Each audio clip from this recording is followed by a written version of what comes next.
Hello friends, welcome back to our YouTube channel Vidya Mahasagar. आप सभी का स्वागत है हमारे यूट्यूब चैनल विद्या महासागर पे। आज हम जो भी पढ़ेंगे उससे पहले मैंने आपको पिछली वीडियो में क्वेश्चन दिया था जिसका आंसर है ये है, जिसकी जो ए हमको उसमें उस क्वेश्चन में हमको बताना था कि जो मैट्रिक्स है, हमारी जो गिवन मैट्रिक्स है वो हमारी इक्वेशन को सेटिस्फाई कर रही है या नहीं सेटिस्फाई कर रही है। अगर सेटिस्फाई कर रही है तो हमें उसमें से निकालना था what is A inverse. A inverse की वैल्यू कितनी होगी हमें वो निकालनी थी। तो जो उसमें ए इनवर्स की जो वैल्यू आ रही थी ये आ रही थी -3 0 2 पहली रो, -1 1/2 सेकेंड रो, थर्ड रो आ रही थी 2 0 -1। अगर जिसको वो क्वेश्चन नहीं आया तो मैं बता दूं, सबसे पहले आपको उसमें निकालना था ए माइनस लेमडा आई। जब आपका ए माइनस लेमडा आई निकाले थे तो आपको उसमें आइगन वैल्यूज़ निकालनी थी, यानी कि लेमडा की वैल्यूज़ निकालनी थी। और जब आपकी लेमडा की वैल्यूज़ आ जाएंगी तो लेमडा की वैल्यूज़ निकालने के बाद आपको क्या करना था, उसको दिखाना था कि लेमडा की जगह ए रख के आपको दिखाना था कि वो अपनी कैरेक्टरिस्टिक इक्वेशन सेटिस्फाई करता है, यानी कि जो इक्वेशन आ रही थी वो इक्वल टू 0 आनी चाहिए। फिर ठीक है, फिर जब आपका वो आया होगा तो उसके बाद आपने जिस भी तरीके से ए इनवर्स जैसे भी निकालना था मैंने आपको बताया था, आपने उस तरीके से ए इनवर्स निकाला होगा। मैं उम्मीद करता हूँ और आपको क्वेश्चन समझ में भी आया होगा। ठीक है, तो आज की वीडियो की तरफ बढ़ते हैं। आज का जो मेन टॉपिक है हमारा वो है डायगोनलाइजेशन टॉपिक। आज हम पढ़ेंगे डायगोनलाइजेशन। डायगोनलाइजेशन क्या होता है करके आज हम इसके बारे में पढ़ेंगे। ठीक है दोस्तों, तो दोस्तों आज हम पढ़ेंगे डायगोनलाइजेशन, यानी कि डायगोनलाइजेशन क्या होता है। ठीक है, आज हम डायगोनलाइजेशन क्या होता है उस चीज़ के बारे में डायगोनलाइजेशन के बारे में हम सभी चीज़ें पढ़ेंगे।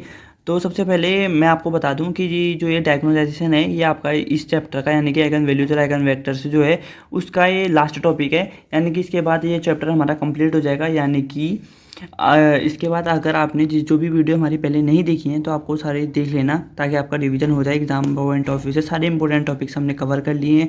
तो बढ़ते हैं अपनी वीडियो की ओर। तो सबसे पहले डायगोनलाइजेशन, यानी कि डायगोनलाइजेशन की डेफिनेशन जो होती है हम वो पढ़ेंगे। डायगोनलाइजेशन की डेफिनेशन क्या होती है? A matrix A is said to be diagonalizable if it is similar to a diagonal matrix A. यानी कि एक जो मैट्रिक्स ए है, ठीक है, एक मैट्रिक्स ए मानी हमने, वो डायगोनलाइजेशन कब होगी? वो डायगोनलाइजेशन तब कहेगी अगर उसी के जैसे वो सिमिलर होगी किसके? अपनी ही डायगोनल मैट्रिक्स से ए के।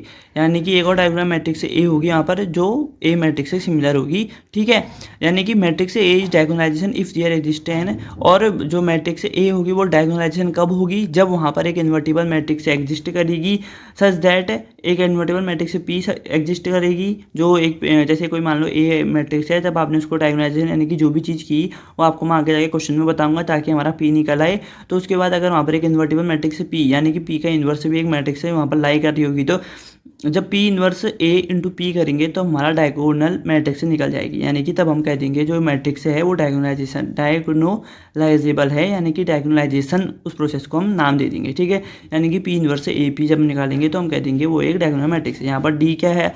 डायगोनल मैट्रिक्स, और पी क्या है? मॉडल मैट्रिक्स, यानी कि ट्रांसफॉर्मिंग मैट्रिक्स से कहते हैं। क्यों? क्योंकि जो यहाँ पर जो पी है ना वो बहुत बड़ा रोल प्ले करता है हमारे इन क्वेश्चनों में। जब वो ए को डायगोनल मैट्रिक्स में कन्वर्ट करने में हमारा जो पी मैट्रिक्स है वो बहुत बड़ा रोल प्ले करती है। ठीक है, तो उसके बाद क्या लिखा है देखिए, if A is similar to a matrix D the diagonal element of D are the eigen values of ए।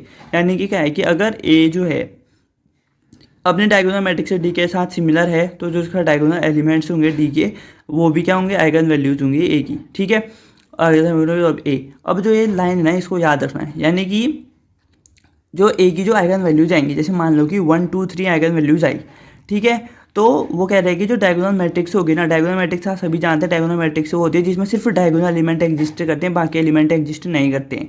ठीक है, वो भी प्रिंसिपल डायगोनल जो मेन डायगोनल होता है उसके A11 A1 A22 A33 A44 ये होती है डायगोनल मैट्रिक्स जिसके सिर्फ यही एलिमेंट एग्जिस्ट करते हैं, बाकी सारे एलिमेंट जीरो होते हैं। तो ये कह रहे हैं कि जब ऐसा होगा तभी क्या करते हैं? डायगोनल मैट्रिक्स होगा। और जो आइगन वैल्यूज होंगी, यानी कि जब हम ए मैट्रिक्स होती है उसके जब आइगन वैल्यूज निकालते हैं तो उसके जो आइगन वैल्यूज आएंगी वही हमारे डायगोनल मैट्रिक्स के क्या आएंगे?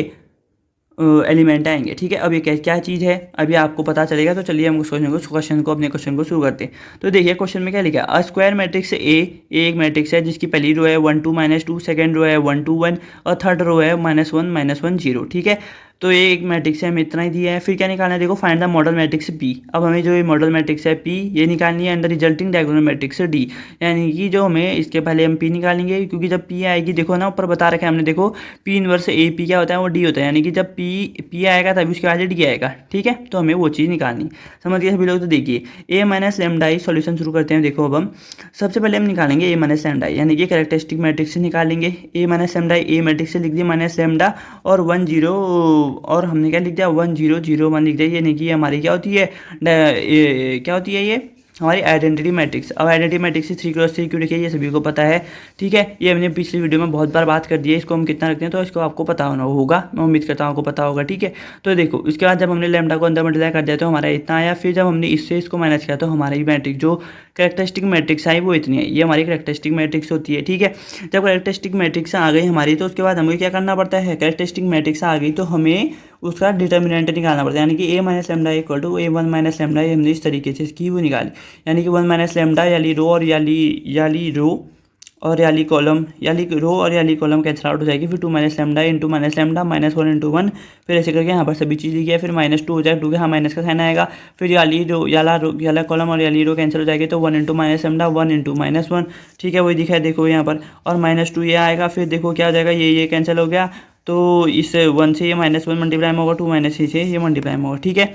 तो वही चीज़ आया। फिर नेक्स्ट स्टेप में हमने इसको सॉल्व भी किया, तो हमारा आया 1 माइनस लैम्डा ब्रैकेट के अंदर लैम्डा स्क्वायर -2 लैम्डा प्लस 1 -2, इस लाइन में जो हमारा आया ये देखिए, इस लाइन में जो आया हमारा ये सब चीज़ें आई, -2 1 माइनस लैम्डा, फिर उसके बाद -2 -1 प्लस 2 माइनस लैम्डा। फिर उसके बाद जब हमने इसको कैलकुलेट किया तो उसके अगली लाइन में हमारा क्या आया, ये आया देखिए, जब हमने लैम्डा 1 माइनस लैम्डा को अंदर मल्टीप्लाई किया तो हमारा ये चीज़ आई, यानी कि लैम्डा का square minus lambda cube -2 lambda plus 2 lambda square plus 1 minus lambda -2 plus 2 lambda -2 plus 2 lambda, यानी कि फिर यहाँ से देखिए जो था -2 लैम्डा था वो +2 लैम्डा से कैंसिल आउट हो जाता है। तो हमारी जो ए माइनस लैम्डा आएगी जो मेन इक्वेशन वो क्या बनी, minus lambda cube plus 3 lambda square plus lambda -3, ये हमारी कैरेक्टरिस्टिक इक्वेशन बन गई, यानी कि मैंने इसमें से माइनस कॉमन लिया तो हमारा ए माइनस लैम्डा ही इतना बन गया, ठीक है। ये हमारी कैरेक्टरिस्टिक इक्वेशन। अब हमें पता है कि जो ए माइनस लैम्डा यानी कि जो डिटर्मिनेंट होता है मैट्रिक्स का, ये कैरेक्टरिस्टिक मैट्रिक्स का जो डिटर्मिनेंट होता है वो 0 होता है, यानी कि जो कैरेक्टरिस्टिक इक्वेशन होती है वो 0 के बराबर होती है, ये हमें पता है, ठीक है।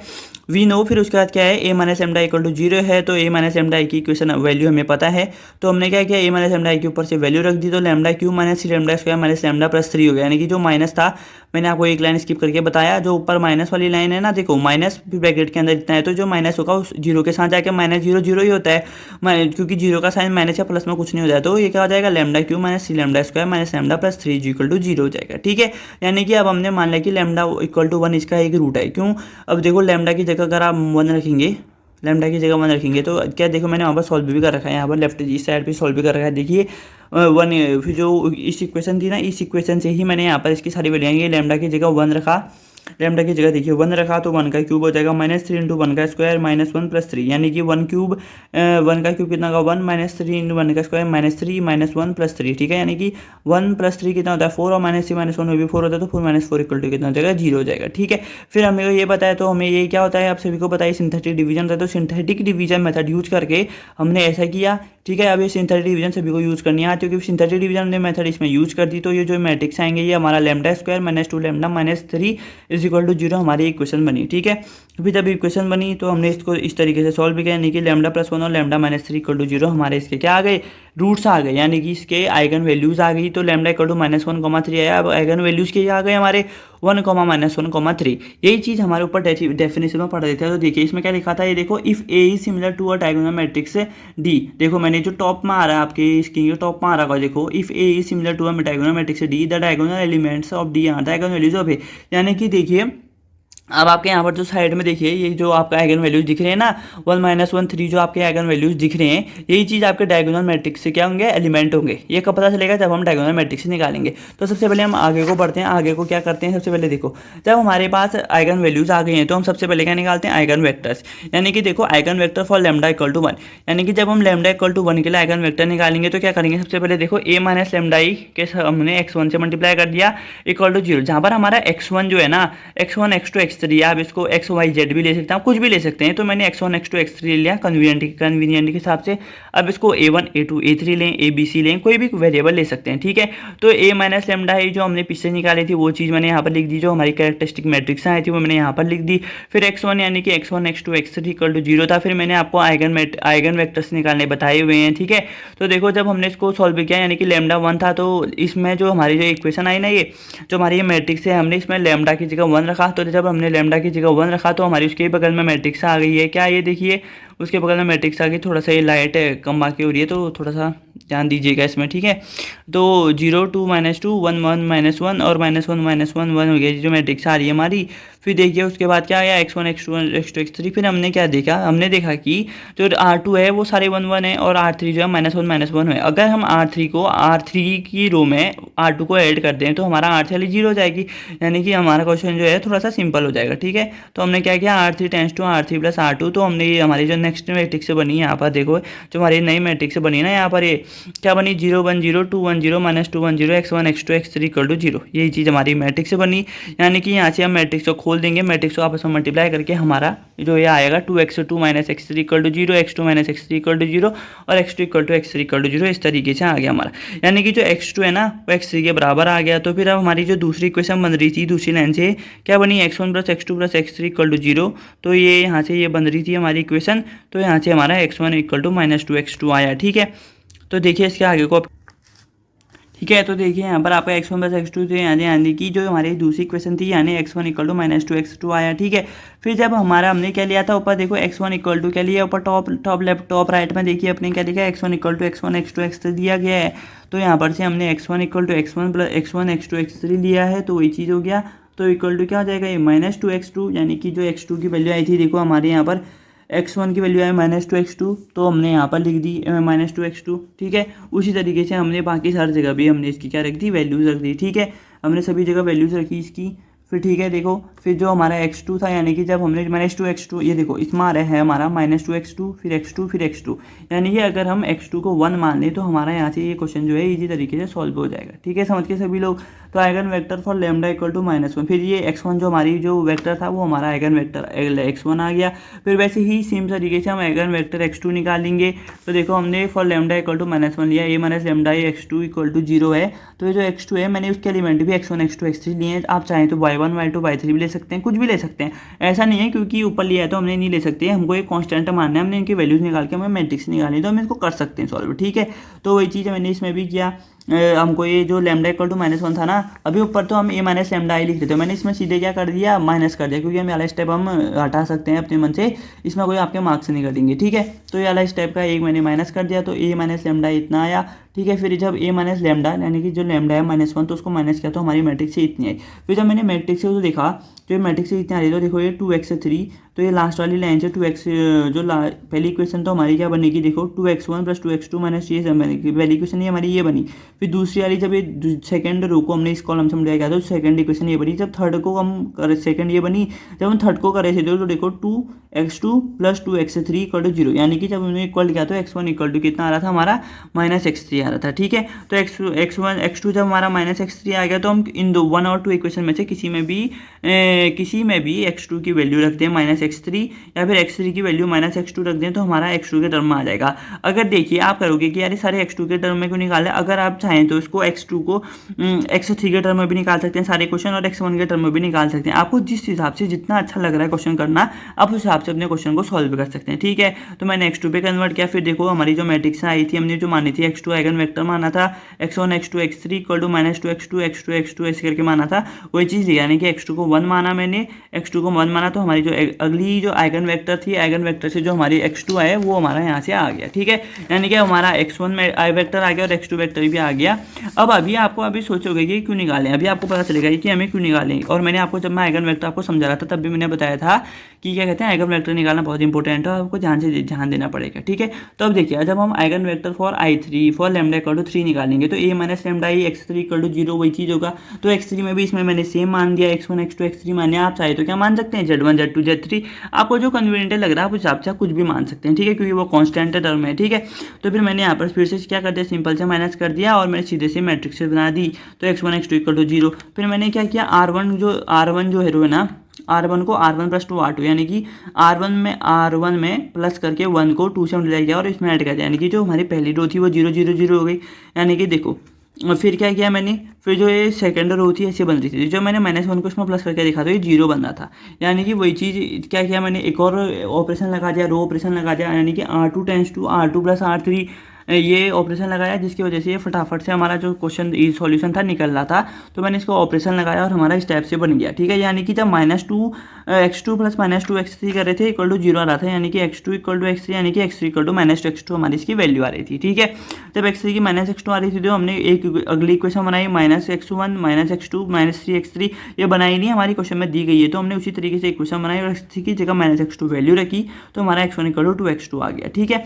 अब जो हमारा x3 जो मैट्रिक्स थी x1 x2 x3 आ रहा था, तो हमने तीनों इसमें रख दिए 2x2 x2 और -x2, तो यहाँ से x2 को हमने 1 माना, फिर हमारा यहाँ से क्या आ गया x3 आइगन वेक्टर x3 आ गया। यानी कि जब हमारा x1 वेक्टर आया था, x2 वेक्टर आया था और x3 वेक्टर भी आ गए। अब देखो x1 और x2 जो है ना वो क्या है, क्या इसका जो नीड थी हमको इसको निकालने की क्या नीड थी अब हमको पता चलेगा, ठीक है। तो जो x1 x2 और x3 की जो नीड है अब आपको पता चलेगी, देखिए, ठीक है। तो सबसे पहले तो क्या होता है, जो मॉडल मैट्रिक्स से हमको क्या निकालनी है, देखो हमको सॉरी ये जो क्वेश्चन था वो कहाँ गया, हमारा नेक्स्ट पेज में है। ये देखिए हमारा क्वेश्चन में क्या पूछा गया हमसे, देखो सबसे पहले हमसे पूछा गया कि find the model matrix P। हमें देखो ये मॉडल मैट्रिक्स P निकालनी है, ठीक है।